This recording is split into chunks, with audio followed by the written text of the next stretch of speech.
નમસ્કાર. આપણે ક્યારેય વિચાર્યું છે કે એક સાદું ચિત્ર, એક ગીતની ધૂન કે પછી એક કવિતા આપણા મન પર આટલી ઊંડી અસર કેવી રીતે કરી શકે છે? બસ આજે આપણે એ જ શક્તિ, એ જ જાદુની ઉજવણી કરવાના છે. કારણ કે આજે છે 15 એપ્રિલ, એટલે કે વિશ્વ કલા દિવસ. સર્જનાત્મકતા અને કલ્પના શક્તિને સમર્પિત એક ખૂબ જ ખાસ દિવસ. પણ એક મિનિટ માટે વિચારીએ, આપણે આખરે કલાની ઉજવણી શા માટે કરવી જોઈએ? શું એ ફક્ત મનોરંજન માટે છે કે પછી તેની પાછળ કોઈ ઊંડો અર્થ છુપાયેલો છે? ચાલો આજે સાથે મળીને આ સવાલનો જવાબ શોધીએ. તો સૌથી પહેલા એ સમજીએ કે આ કલા છે શું. જો, એ ફક્ત દિવાલ પર લટકતી કોઈ મોંઘી પેઇન્ટિંગ નથી. કલા તો એનાથી ઘણું વધારે છે. એ આપણી લાગણીઓ, આપણા વિચારો અને આપણી સંસ્કૃતિને રજૂ કરતો એક અરીસો છે. એક એવું શક્તિશાળી માધ્યમ જે આપણને બધાને એકબીજા સાથે જોડે છે. જો આપણે એને વ્યાખ્યામાં બાંધવાનો પ્રયત્ન કરીએ તો કહી શકાય કે કલા એ માનવ લાગણીઓ, વિચારો અને સંસ્કૃતિને વ્યક્ત કરતું એક ખૂબ જ સશક્ત માધ્યમ છે. એ આપણા જીવનને સુંદર અને અર્થપૂર્ણ બનાવે છે. સાચું કહું ને તો જ્યાં શબ્દો ઓછા પડે છે ને, બસ ત્યાંથી જ કલાની શરૂઆત થાય છે.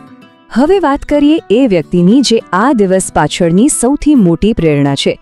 વિશ્વ કલા દિવસ એક એવા મહાન વ્યક્તિત્વના માનમાં ઉજવવામાં આવે છે જેમનું નામ જ કલા, જ્ઞાન અને પ્રતિભાનો પર્યાય બની ગયું છે.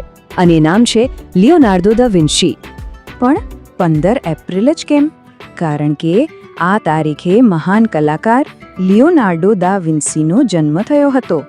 એમને રેનેસાન્સ મેન તરીકે ઓળખવામાં આવતા હતા કારણ કે એમનામાં સર્જનાત્મકતાનો સાગર લહેરાતો હતો.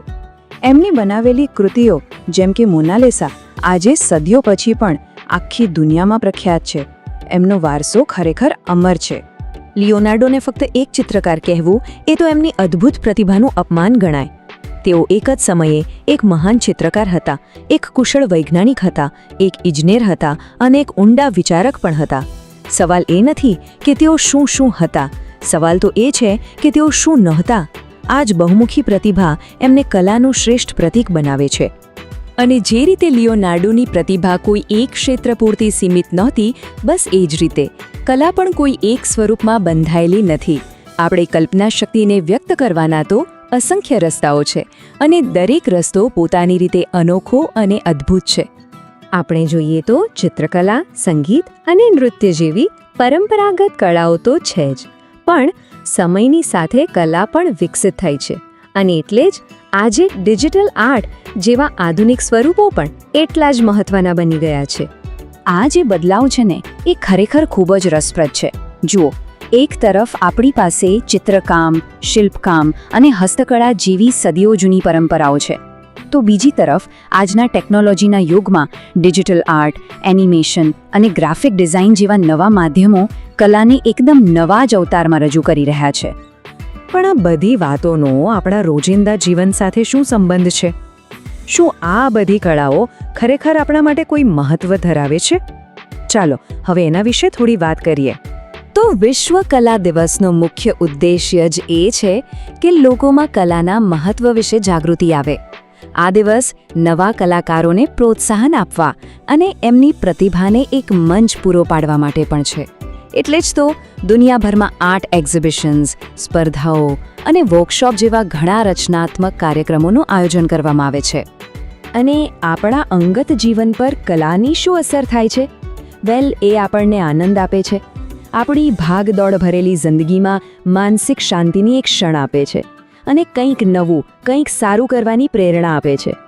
ટૂંકમાં, કલા આપણા જીવનમાં એવા રંગો ભરે છે જે તેને ખરેખર જીવાલાયક બનાવે છે.